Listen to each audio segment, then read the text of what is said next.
You know, it certainly was an exciting game, and we're really pleased that we won it. It was a hard-fought game. I thought Idaho had a really good game plan, both on offense and defense, and their quarterback, Petrino, made tons of plays. I thought our guys responded well. What we did well offensively, we certainly ran the ball well, and we controlled the ball, and when we needed to run the timeout, which is always difficult to do, our offense did that. The other thing I think is pretty noteworthy is that we've not turned the ball over offensively, taking care of the football, and that's important. Defensively, we were not great at times getting off the field, and I think some of that has to do with some of the plays that they made, but certainly there's things that we can do better. The other thing that was disappointing, we did not get a takeaway in that game, but we had normally been doing that. A big play in the kicking game. I thought Austin Conway's alert punt return was really important and impactful. That put us in scoring position, which was really helpful. There's certainly areas of improvement we need to do. I think we need to be able to stay on the field longer offensively. We certainly got to throw the ball better, and those numbers are not inaccurate. They're accurate, and so we're off pace as far as completing passes. It's not like we're going to turn into a Washington State and throw the ball all the time, but we've certainly got to be more efficient, and there's a lot of different reasons why, which I'll be more than happy to address that as we go.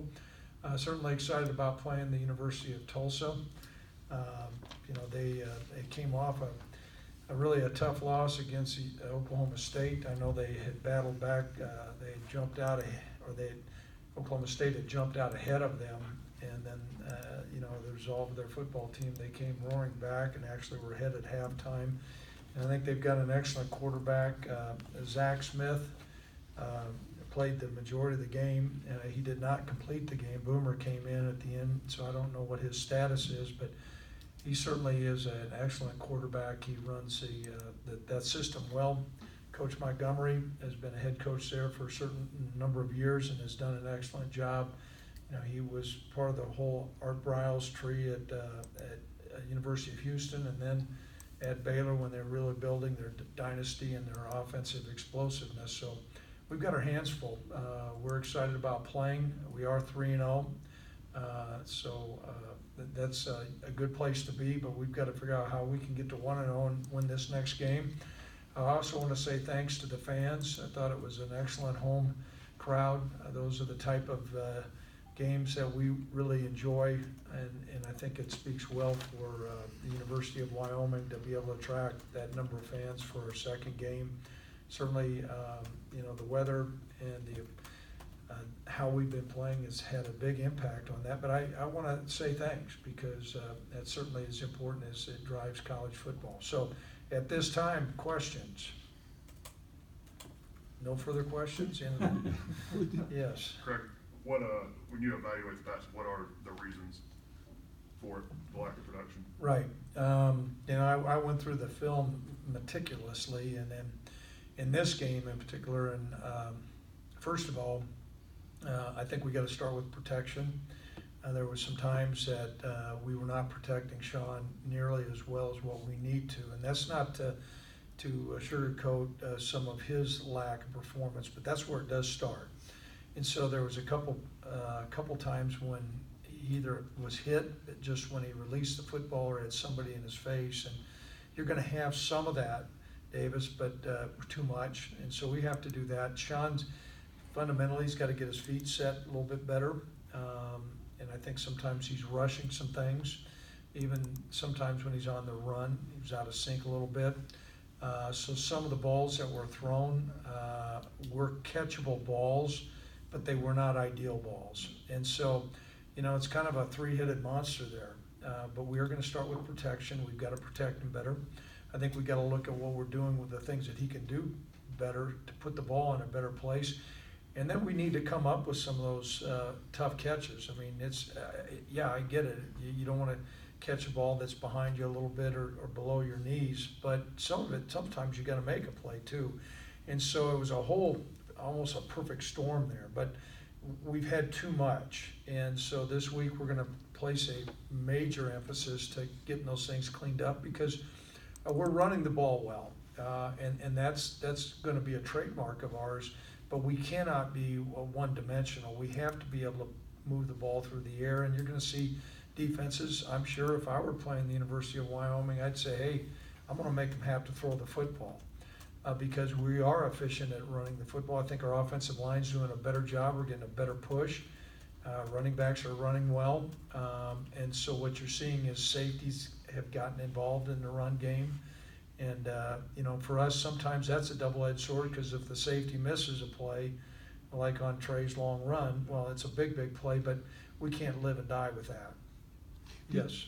Coach, kind of following up on that, when does it become kind of a worry for you and the staff of a mental issue with the passing game for these? Because we're still talking about young guys. Right, yeah, and Coach Vegan and I talked about that. You're talking about a freshman, and we've got to put him in a position to where he feels success. I have seen him time and time again in practice throw the ball really efficiently. So, but there's a difference between practice and you've got a scout team out there and you're not under duress, and then when you go out there and do it in the game. However, I thought he threw the ball fairly well last year, and so we've seen him do it. And I think this is where Coach Vegan's really going to hone down and dial up some things that are going to be really effective for him to put him in position to be successful.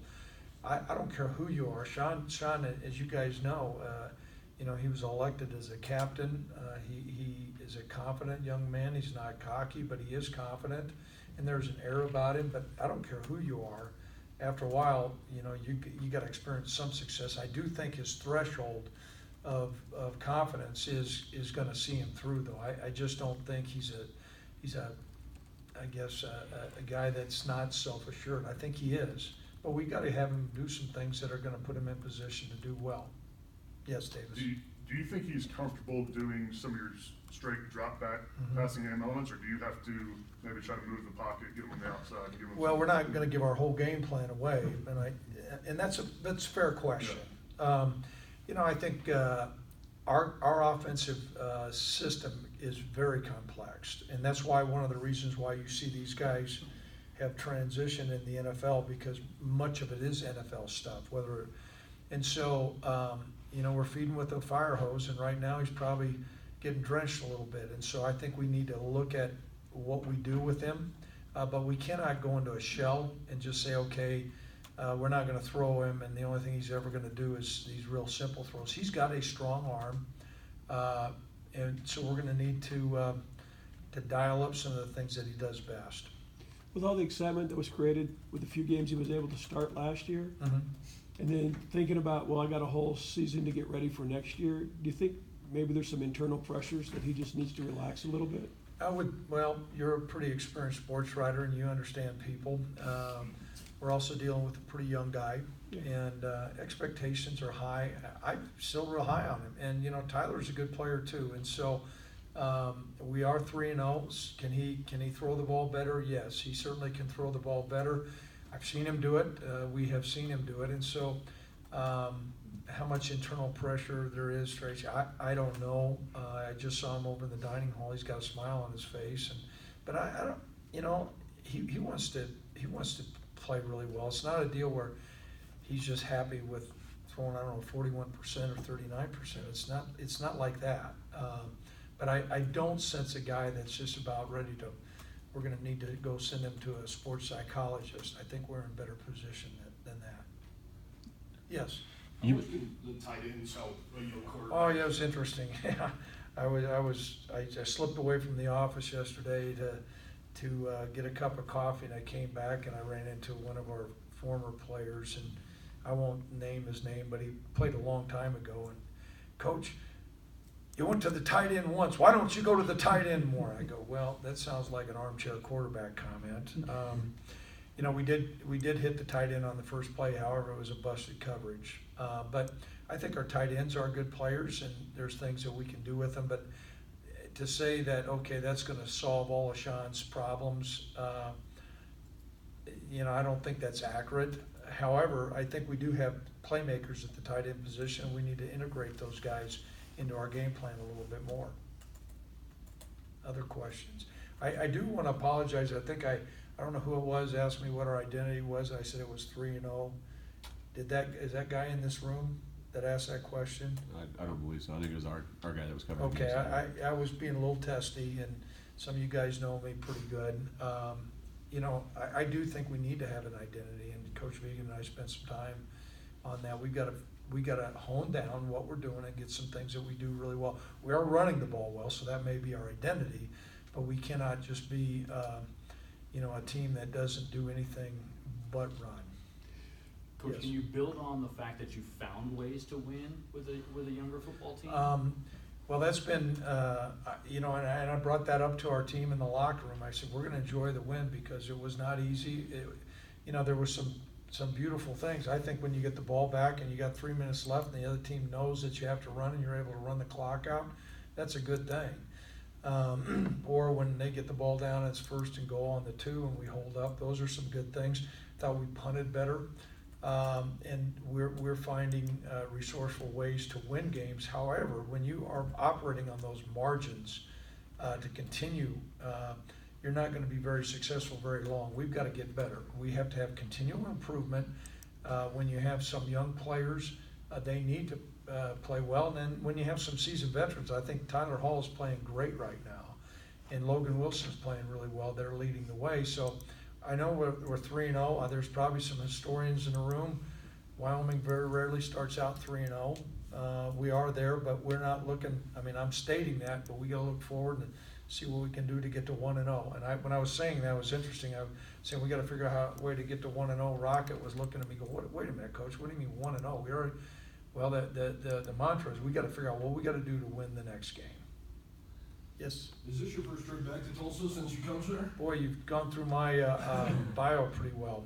No, I've had the pleasure. I've gone down a couple times recruiting, but it was interesting. I walked across campus and I went through their stadium. When I was a young coach, I think I was 26 years old. Lovey Smith and I were on the staff together, and Lovey was a young coach also. And you know, we painted the steps. We hung ceiling tile in the players' locker room. The stadium has changed. It's really been updated since that time. But it was a great 2 years there. But I can date myself a little bit. I can tell you this: there was no videotape. It was 16 millimeter film, and the guy who filmed it was a daytime plumber. So we had they're probably in a much better position right now. But I'm looking forward to coming back. And Coach Montgomery, while I don't know him, he enjoys a great national reputation, and you know, it should be a classic game. I know at one time Tulsa was in our conference and we played them, so there is some history there as well. Yes, David. Craig, you guys have been outscored 24-0 the first quarter this year. Is there anything you can put your finger on as to Yeah, what's happening? boy, you can take a cold bucket of water and just dump it on a 3-0 record, but that's why your job. I understand that. No, we're talking about that. It was a point of emphasis last week, and you know, I think some of it, you know, we had a pretty good drive and we didn't come up with any points, and then we didn't get off the field. So we're going to emphasize it some more. It's certainly not in our plans. I do think, and it's not to say, okay, we're just going to go out there and be vanilla and, you know, kind of figure out what they're going to do, and then we're going to really play. That's going to come back and bite us in the butt if we don't get that corrected. So we're going to make it a point of emphasis to be more aggressive with our calls this week. There were a lot of questions with the offensive line coming in this season with some guys who lost to injury, some guys that were moving around. And, you know, through 3 games, they've only given up 2 sacks. But it sounds like, you know, from your initial comments about what's ailing the passing game, that maybe that sacks number isn't the best way to assess how that unit's performed so far. No, I really don't think so. Here's what I look at. Now, we need to improve our protection. Also, Sean's got some pretty good mobility. So sacks is not the only indicator. The other thing that I see is, you know, we're getting a surge, and where before at times we would just be stoned at the line. Most of the time there's some yardage for the back to at least gain some yardage, and sometimes there's some pretty gaping holes. And so I think we're a much more cohesive group. We have, you know, a couple players that are not there, you know, but the guys that have come in their place have done well, and we are getting good movement. And so beyond the pass protection, which we've got to improve, But I think we're getting a better push on the offensive line to where our backs are able to make some hay.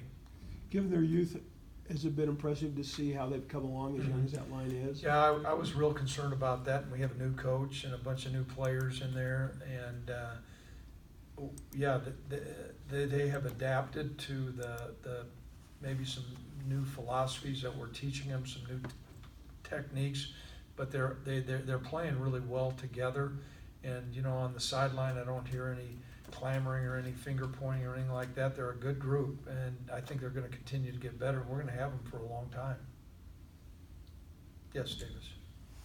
Antonio Velasquez, coming off that knee injury last year, how do you think he's performed I this think year? he's done well. You know, he got a little bit concerned. He tweaked his knee in the game. He got rolled up on, but I think he's playing well. And Rudy Stouffer's the other tackle's playing well also.